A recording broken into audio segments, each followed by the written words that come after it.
কি করছো গো? এই দেখো কি করছি, দেখো 5টা থেকে বসেছি পিঠের পরব নিয়ে। এই কটা পিঠে একটু বানিয়ে দিই, বউটা খাবে বলেছে। আমাদের হচ্ছে আর এই কটা পিঠেতে কি আমার একা আমার হয় বলো? মাছ, তারপরে আমি খাবো। আচ্ছা রিজু তো খায় না সব, জানিস তো, তুই খেয়ে মাছ আগে, তুই খা।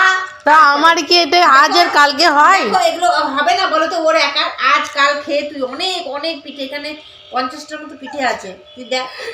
ছেলে করছে তোমার বল মা, হ্যাঁ বল আমি ঠিক বলেছি, তুমি খেয়ে বাঁচো তারপরে গিয়ে। আমি এখন গুড় দিয়ে খাবো কম, আর কালকে ভাজা খাবো, ভাজাটা বেশি ভালো লাগে। মুখের অবস্থা দেখ, হ্যাঁ ওনার কোনো কিছুই ভালো লাগে না। মুখের বিকৃতি দেখ দেখ, যা কিছু মুখে দিলে এরকম থাকে। দামি 500 টাকা কেজি মিষ্টি জিনিস একদম পছন্দ না। দুটো না। হ্যাঁ আমার কি, আমার বাবা এনেছে আমি খাই ফেলবো। তোমার বাবা এনে। হ্যাঁ